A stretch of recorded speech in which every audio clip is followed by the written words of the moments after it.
బ్రహ్మపుత్రుని చరిత్ర, త్రిలోక సంచారి చరిత్ర, దౌరుగాల సంచారి చరిత్ర,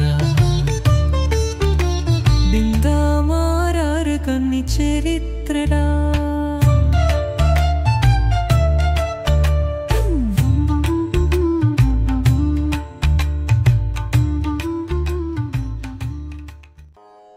ఓం శ్రీ గణేశాయ నమః. శ్రీమాత్రే నమః. శివాయ గురవే నమః. శ్రీకృష్ణ పరబ్రహ్మణే నమః. శ్రీరామాయ నమః. శ్రీ గురుభ్యో నమః.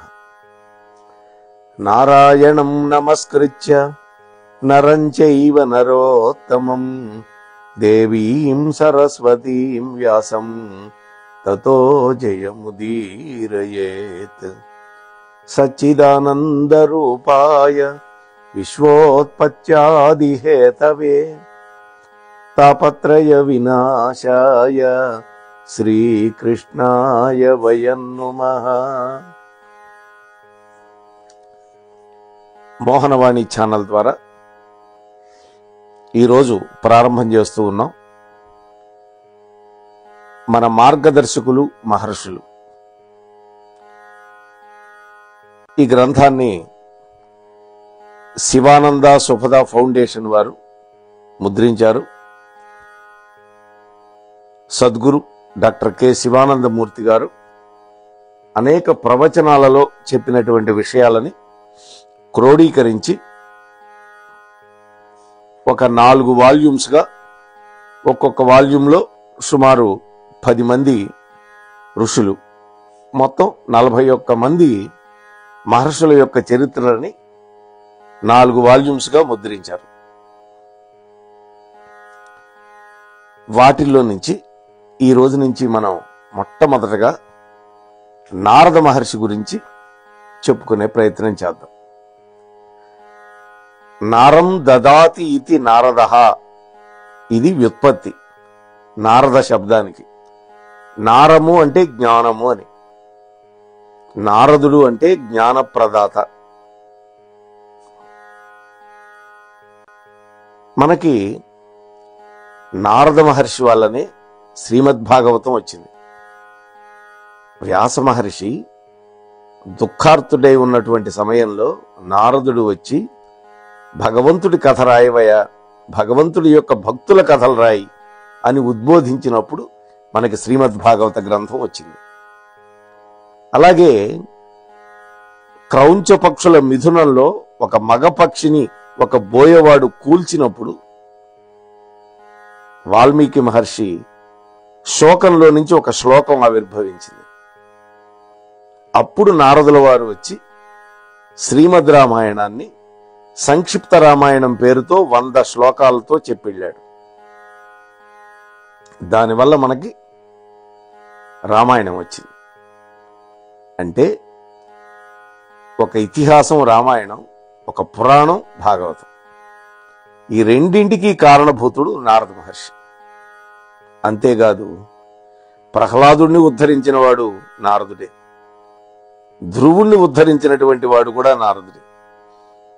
అంతేకాదు ఎంతో మందిని ఉద్ధరించినటువంటి వాడు నారదుడు. కాకపోతే మన సినిమా వాళ్ళు నారద పాత్రని ఒక కమేడియన్ పాత్రగా తీర్చిదిద్దటం అనేది మనకు కొంచెం బాధాకరం. అలాగే నారదుడు భక్తి సూత్రాలు రాశాడు, నారద భక్తి సూత్రాలు అనే పేరుతోటి ఉన్నది. అంతేకాదు నారద మహర్షి పేరుతో 18 పురాణాలలో ఒక పురాణం కూడా ఉంది, నారద పురాణం అని. ఇంతటి గొప్పవాడు నారద మహర్షి. అందుకని ఆయన గురించే మొట్టమొదటి చెప్పాలి అని నేను అనుకుంటున్నాను. మనకి ఋషులలో కొన్ని కేటగిరీలు ఉన్నాయి.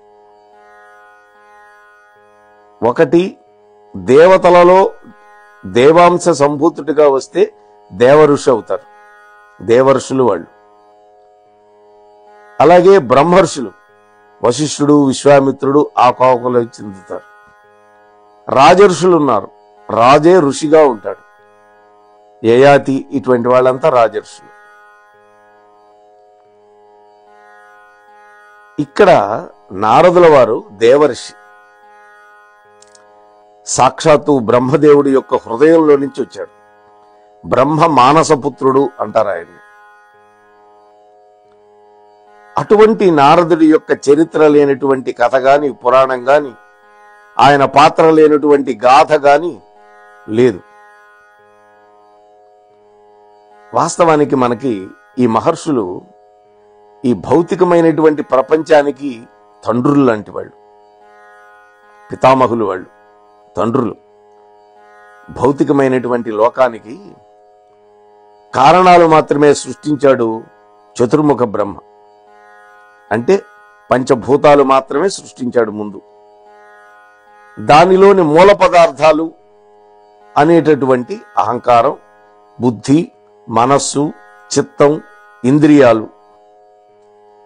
అంటే మనకు భగవద్గీత సాంఖ్యయోగంలో చెప్పినట్టుగా పంచభూతాలు, మనస్సు, బుద్ధి, చిత్తం, అలాగే స్థూలమైనటువంటి ఇంద్రియాలు అంటే కనిపించే ఇంద్రియాలు, కన్ను, ముక్కు, చెవులు, ఇట్లాంటివన్నీ సృష్టించాడు. అహం అనేటువంటి వస్తువును కూడా బ్రహ్మదేవుడే సృష్టించాడు. వాటికి కొనసాగింపు ఉండాలి కదా, అంటే వాటి యొక్క వివిధములైనటువంటి సమీకరణాలు అయినటువంటి ఆయా జీవులను కూడా సృష్టింపబడ్డాయి.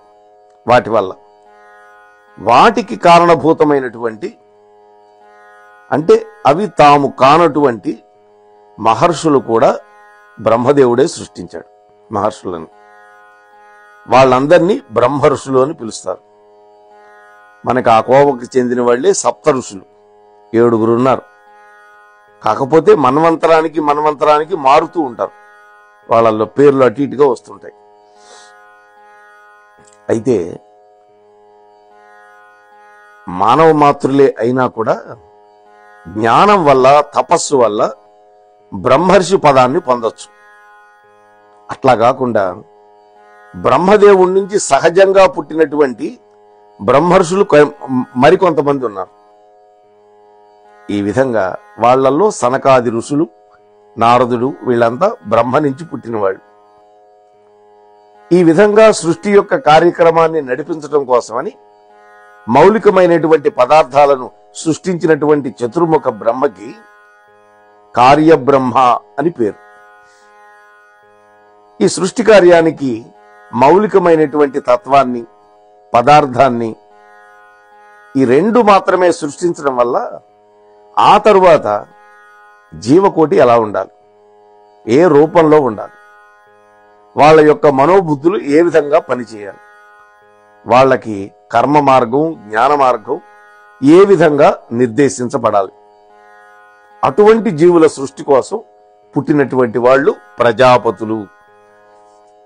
దక్ష ప్రజాపతి, కశ్యప ప్రజాపతి అలాంటి వాళ్లే, మరీచి,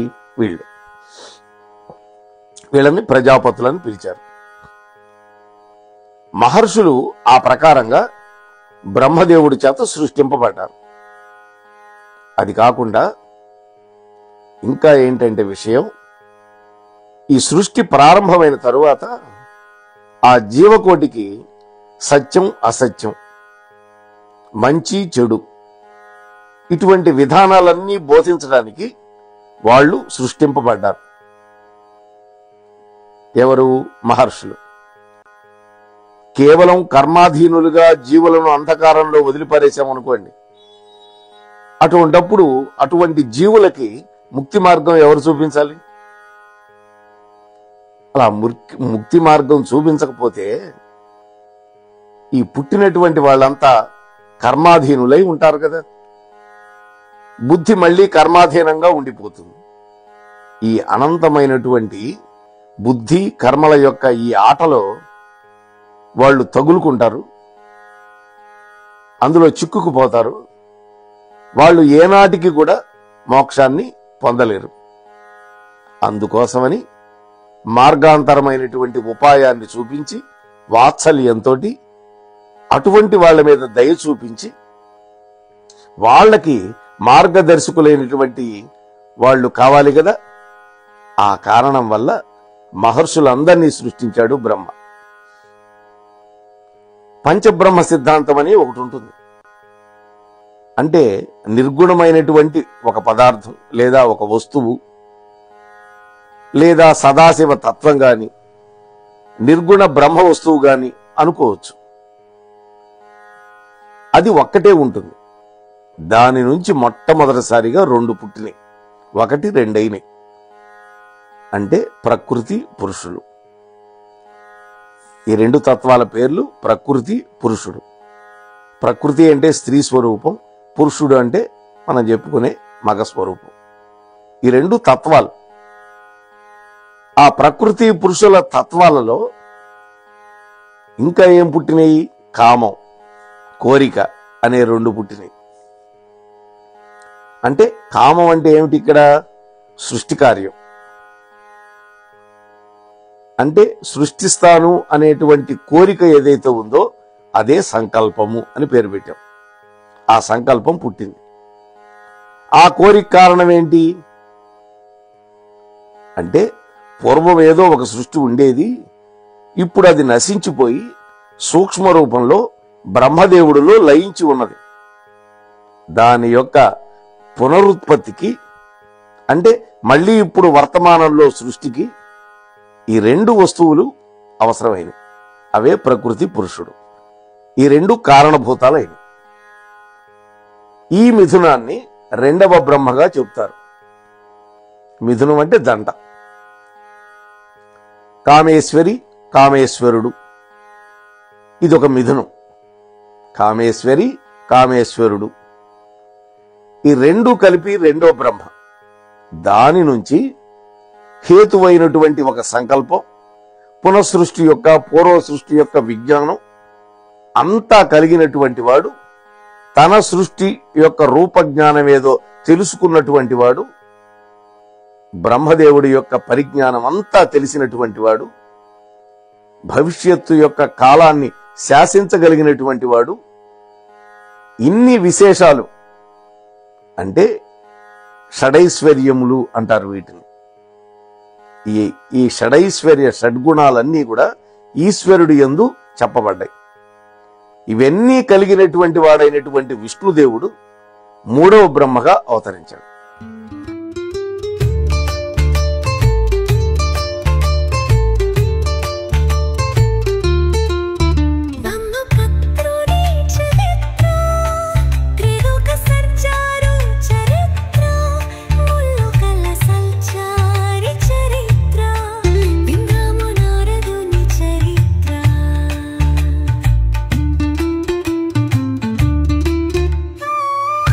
ఇంతవరకు మన ఛానల్కి ఎవరైనా సబ్స్క్రైబ్ చేసుకోకపోతే ఇప్పుడే ఈ క్షణమే సబ్స్క్రైబ్ చేసుకుని ఆ పక్క నుండి బెల్ బటన్ మ్రోగించి మమ్మల్ని ప్రోత్సహిస్తారని మనస్ఫూర్తిగా కోరుకుంటూ సర్వేజన సుఖినో భవంతు, లోకా సమస్త సుఖినో భవంతు. ధన్యవాదాలు. స్వస్తి.